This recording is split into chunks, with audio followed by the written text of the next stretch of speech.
हमारे पास mechanical body हो गई, electrical nervous system, software brain और एआई इंटेलिजेंस भी।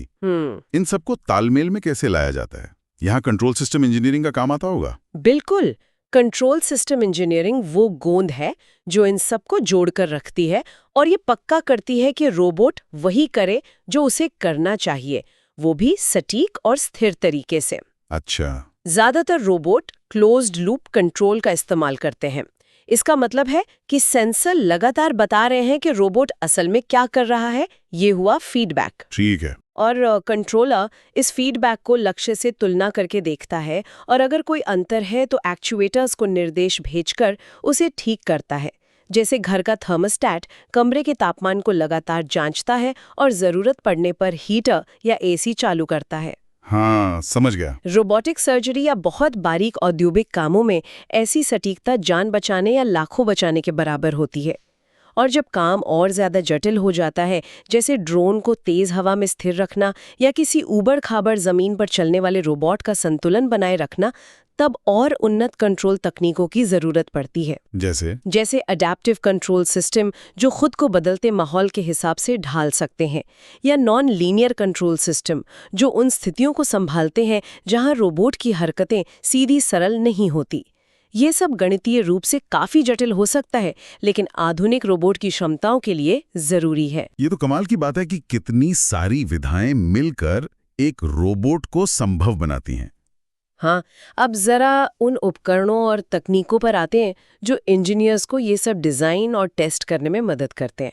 आपने सिमुलेशन का जिक्र किया था शुरू में। हाँ, आजकल शायद ही कोई जटिल रोबोट बिना व्यापक सिमुलेशन के बनता है। देखिए, फिजिकल प्रोटोटाइप बनाना महंगा भी है और समय भी बहुत लगता है। सही बात है। सिमुलेशन सॉफ्टवेयर जैसे मैटलैब, सिम्युलिंक, गैजीबो जो ROS के साथ अक्सर इस्तेमाल होता है, या दूसरे विशेष टूल इंजीनियर्स को कंप्यूटर पर ही रोबोट का वर्चुअल मॉडल बनाने और चलाने की सुविधा देते हैं। मतलब बिना बनाए ही देख सकते हैं कि वो कैसे काम करेगा। हाँ, वो देख सकते हैं कि रोबोट कैसे हिलेगा, उस पे कितना जोर पड़ेगा, उसका कंट्रोल सिस्टम कैसा काम करेगा, ये सब बिना एक भी पेच कसे। इससे डिज़ाइन की गलतियां शुरुआत में ही पकड़ी जा सकती हैं और कई सारे अलग अलग डिज़ाइन जल्दी से आजमाए जा सकते हैं। फिर आता है CAD software, computer aided design. SolidWorks, AutoCAD, CATIA जैसे टूल से रोबोट के हर पुर्जे का 3D मॉडल बनाया जाता है और फिर उन्हें जोड़कर पूरी असेंबली तैयार की जाती है। ये सिर्फ डिज़ाइन देखने के लिए नहीं होता, बल्कि ये पक्का करने के लिए भी कि सारे हिस्से ठीक से फिट होंगे, कहीं टकराएंगे नहीं और वजन या आकार सही रहेगा। और जब वर्चुअल डिजाइन तैयार हो जाता है, तब उसे असल दुनिया में लाने के लिए प्रोटोटाइप की बारी आती होगी। यहाँ 3D प्रिंटिंग जैसी चीजें काम आती होंगी। बिल्कुल। रैपिड प्रोटोटाइपिंग तकनीकें, जिनमें 3D प्रिंटिंग सबसे लोकप्रिय है, लेकिन CNC मशीनिंग भी शामिल है, डिजाइन को तेजी से हकीकत में बदलने का जरिया है। इंजीनियर अपने CAD मॉडल से सीधी फिजिकल पार्ट्स प्रिंट या मशीन कर सकते हैं। अच्छा। ये पार्ट शायद अंतिम उत्पाद जितने मजबूत ना हो, लेकिन फिट, फॉर्म और फंक्शन को जल्दी से टेस्ट करने के लिए बहुत उपयोगी होते हैं। इससे डिजाइन में सुधार का जो चक्र है वो बहुत तेज हो जाता है। पुर्जों की मजबूती परखने के लिए फाइनाइट एलिमेंट एनालिसिस यानी FEA सॉफ्टवेयर जैसे ANSYS या अबैकस का इस्तेमाल होता है। FEA? हाँ, फाइनाइट एलिमेंट एनालिसिस। ये सॉफ्टवेयर गणितीय रूप से विश्लेषण करता है कि किसी पुर्जे पर बल, दबाव या तापमान का क्या असर होगा, कहाँ पर वो कमजोर हो सकता है या टूट सकता है। इससे इंजीनियर डिजाइन को अनुकूलित करके उसे हल्का और मजबूत बना सकते हैं। बहुत बढ़िया। एक और दिलचस्प तकनीक है hardware in the loop testing, मतलब HIL टेस्टिंग। ये सिमुलेशन और फिजिकल टेस्टिंग के बीच का पुल है। वो कैसे? इसमें रोबोट का कंट्रोल सॉफ्टवेयर तो सिमुलेशन में चलता है, लेकिन वो असली सेंसर और एक्चुएटर से जुड़ा होता है, या कम से कम उनके जैसा व्यवहार करने वाले हार्डवेयर से। इससे इंजीनियर वास्तविक दुनिया की अनिश्चितताओं और देरी के साथ अपने कंट्रोल कोड को परख सकते हैं, वो भी बिना पूरा महंगा रोबोट बनाए। ये सब प्रक्रियाएं और उपकरण तो प्रभावशाली हैं, लेकिन ये साफ है कि रोबोटिक्स इंजीनियरिंग में चुनौतियां भी कम नहीं होंगी। मजबूती और सुरक्षा जैसे मुद्दे दिमाग में आते हैं। हाँ, चुनौतियां बहुत है और लगातार विकसित भी हो रही हैं। पहली बड़ी चुनौती है मजबूती और fault tolerance. Robustness and fault tolerance. हम चाहते हैं कि रोबोट सिर्फ लैब के साफ सुथरे माहौल में ही नहीं, बल्कि असल दुनिया की गंदगी, धूल, तापमान के उतार चढ़ाव और अप्रत्याशित घटनाओं के बीच भी भरोसे के साथ काम करें। हाँ, ये जरूरी है। और अगर कोई सेंसर फेल हो जाए या सॉफ्टवेयर में कोई बग आ जाए तो रोबोट को पूरी तरह ठप नहीं होना चाहिए। उसे सुरक्षित रूप से बंद हो जाना चाहिए या कम से कम कोई खतरनाक स्थिति पैदा नहीं करनी चाहिए।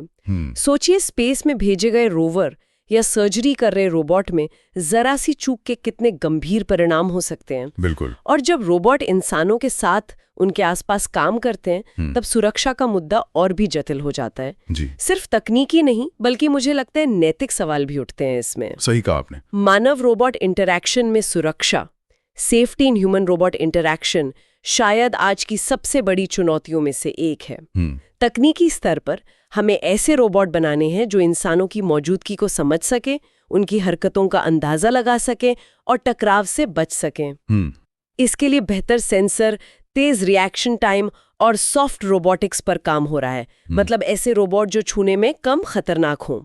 लेकिन असली पेंच तब फंसता है जब कुछ गलत हो जाता है। जैसे मान लीजिए एक सहयोगी रोबोट कोबोट गलती से किसी इंसान को चोट पहुंचा देता है।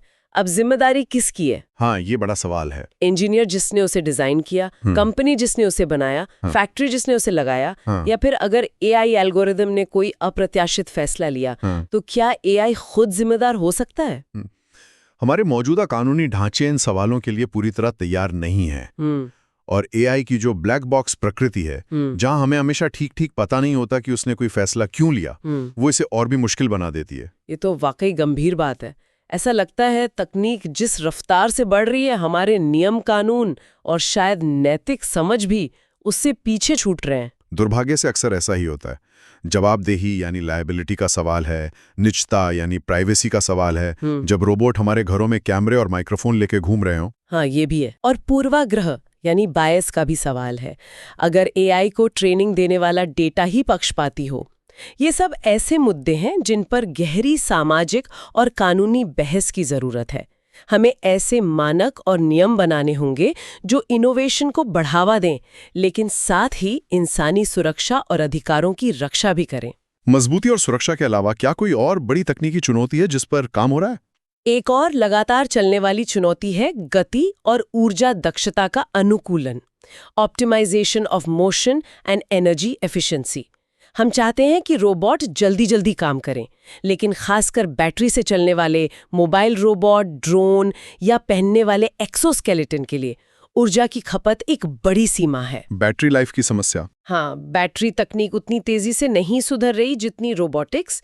इसलिए इंजीनियर्स को लगातार ऐसे रास्ते खोजने पड़ते हैं जिनसे रोबोट कम ऊर्जा खर्च करके ज्यादा काम कर सकें, चाहे वो बेहतर रास्ते चुनकर हो, अपनी हरकतों को स्मूथ बनाकर हो या हल्के मटेरियल का इस्तेमाल करके हो।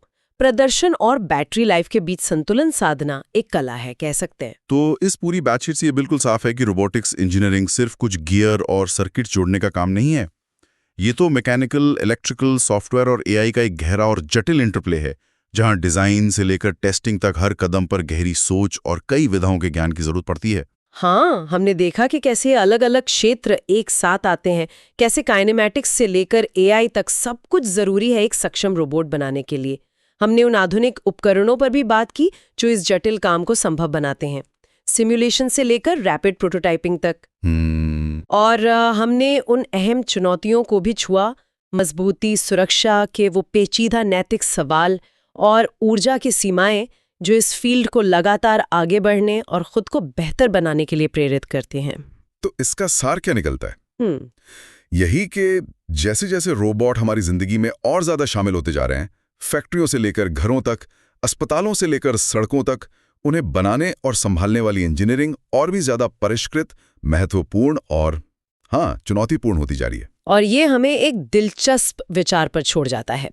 जैसे जैसे रोबोट और एआई ज्यादा स्वायत्त मतलब ऑटोनमस होते जाएंगे, अपने फैसले खुद लेने में ज्यादा सक्षम होते जाएंगे, क्या हमें उनके व्यवहार को समझने, भविष्यवाणी करने और शायद निर्देशित करने के लिए सिर्फ इंजीनियरिंग के पारंपरिक तरीकों से आगे देखना होगा? अच्छा, मतलब क्या हमें मशीन व्यवहार, मशीन बिहेवियर नाम के एक नए अध्ययन क्षेत्र की जरूरत पड़ेगी जो इंजीनियरिंग के साथ साथ मनोविज्ञान, समाजशास्त्र और नैतिकता से भी प्रेरणा ले, ये भविष्य के लिए एक बड़ा सवाल है जिस पर हमें सोचना होगा। वाकई सोचने के लिए एक जरूरी बिंदु छोड़ा है आपने।